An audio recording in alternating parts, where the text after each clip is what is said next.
My recent trip to the UK has multiple reasons. If it was just a visit to family, I would have taken my son and my husband. But my parents are downsizing. They are leaving their multi-storey end terrace for a bungalow. They're not young.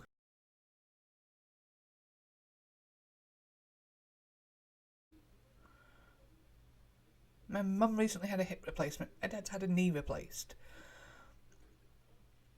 And they're not as mobile as they once were. So doing cellar to the attic on a regular basis is not easy. I understand it. But I have a lot of memories there. It was my house from 12 to 27. So most of my growing up, my turning from a tween to an adult, all of my rebellions happened there. All of them. My worst times, my best times, everything happened in that house. Or while I was living there anyway.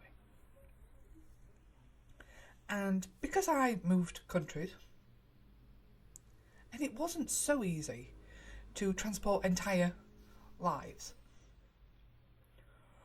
I left a lot of stuff behind. And it's been awesome. I have had a good long look back. So, in total, my parents have been in their house 30 years. They need some help downsizing all of the stuff they have accumulated in that time. And not all of it's theirs. Some of it even belonged to my grandparents. Some of that they will keep. Other stuff they will get rid of. It's to be expected. Some of that stuff is heirlooms. But I managed to have an interesting wander down memory lane. We're talking school reports, where nearly every single teacher said I didn't contribute enough and didn't stick my hand up and didn't participate, and they all wildly underestimated my abilities and what I could actually achieve at GCSE. Ha ha ha. But anyway, so school photographs, one of which had my very first crush. He was my teacher. I was 7. I loved him so much. I'm not even sure if I actually knew what a real crush was, but I loved him to bits. Because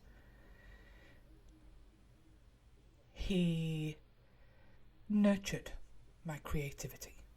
He nurtured my love of books and reading and writing and all of those things. He was a wonderful, wonderful man. I perhaps didn't actually fancy him, but I loved him. I really, really, truly loved him. So, school reports. Then there was sixth form. That was a bit wonky. I did not do well in chemistry at all. And so, my flirtation with university, not entirely my fault, I was sick. My spectacular rebellion, it was good rebellion. It was late rebellion, but it was good. So there are photographs. There are mementos and photographs of events that I went to. I was a big music festival goer. But I also found diaries. And I'll be quite honest, I was crap at actually completing diaries. I started the year with so many highfalutin ideas about how I would write in my diary every day. I have not brought those back. I have binned most of them. I have just removed pertinent pages because I could go 3 to 4 months without actually making an entry. I have mitigated that tendency these days by just journaling. So I don't have to write every day if I don't want to. And it doesn't matter what page I do it on. But I found poems that I wrote 20 years ago. I even found one diary from 1995 that had some interesting bits in it. And it had some really pointless stuff in it as well. Sometimes I really don't know what I was thinking at that age. But I found note cards from people who made an impact on my life. I found photographs from my school days, actual photographs that you had to get developed, not just on your phone. I didn't have a phone until I was 18.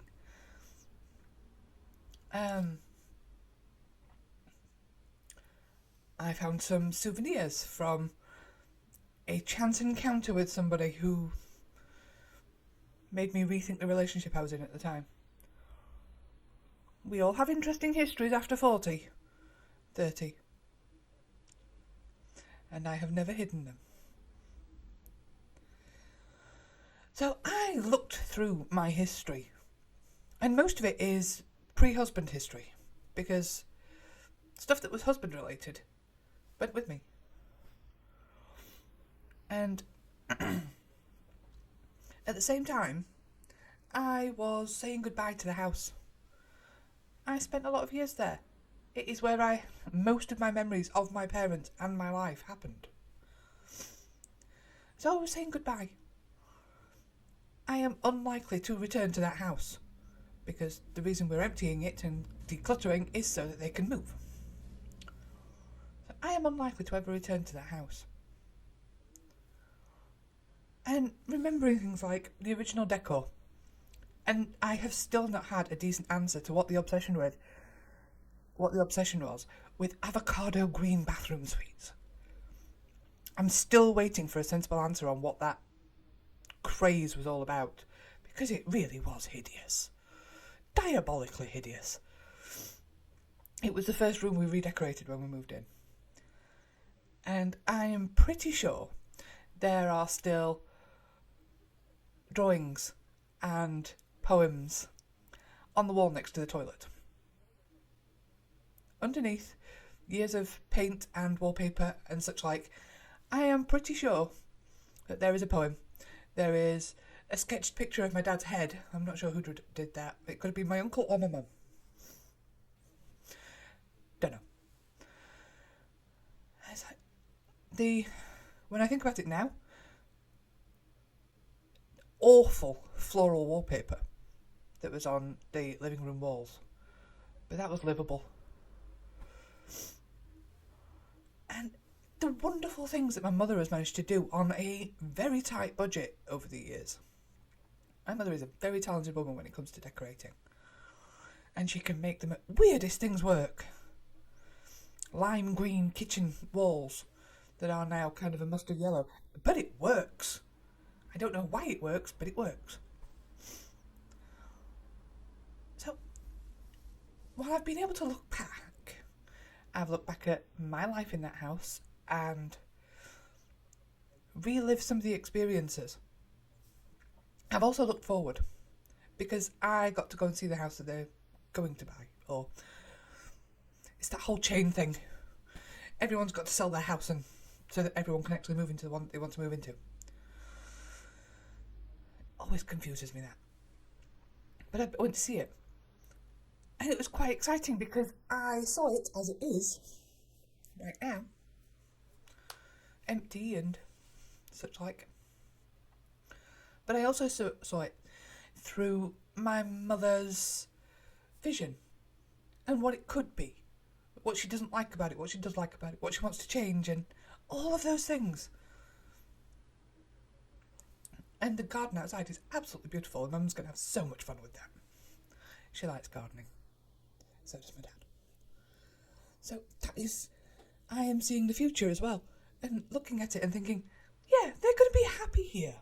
This is going to be their retirement and where they will spend the rest of their days together. And while I'm sad,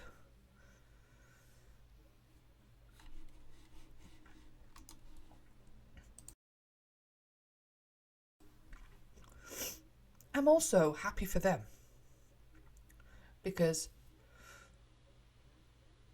I know they're doing this for them, And it doesn't mean anything. And my brother and his wife have their own house. My sister and I live in Cyprus. There is no reason for my parents, on their own, to have this big 4-bedroom, 2-bathroom house, unless we're all there. And we're not.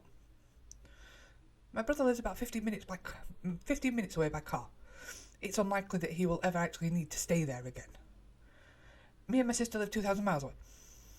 So, yes, me and my husband going to visit may require 2 rooms. As it happens, this new house has 3 bedrooms. Woo! All sorted. So, it was sad to think that I will never return to what was my childhood home. But on the other hand, I was already 12 when we moved into that house, and I do not miss the house where I spent my first 12 years. I have fond memories. But I don't miss it. And while I might miss the idea of the house that my parents are moving out of, the people that I'm going back to the UK to visit, stay with, spend time with, they're the important part, not the house. Okay, there are some things. My parents have built and rebuilt multiple ponds in their current garden. And from the beginning, there has always been this great, well, no, it didn't start great big, it was quite small when it was bought. A big red Acer tree with the red leaves and everything, and it's beautiful. And it hangs over the pond, and it always has. Which, however big the pond was, it got progressively larger with fish. So I will miss that tree. My mother always said that she was going to be buried under that tree. Cremated, then buried under the tree. I'm not sure how anyone else would feel about that, but that's what she said. I think she's just going to get a new red tree, to be quite frank. So yeah, 30 years in one house, it's not such a bad thing. And it's not a bad thing for them to move. Part of me likes the idea of like a generational home, but it's no good to anybody. I don't live in the same country anymore. Neither does my sister. It's no good to us. So I will say goodbye happily and be happy for my parents. I shan't shed a tear, but I might have a little bit of a nose wrinkle because it's like, oh, I spent so long there. Oh, I did this there. And now I'm just being maudlin. But yeah, it's been nice to look back and look forward. Looking back was interesting. Some things I really didn't ought to remember, but I do. And some of them are fun. But I will leave telling stories for a later date.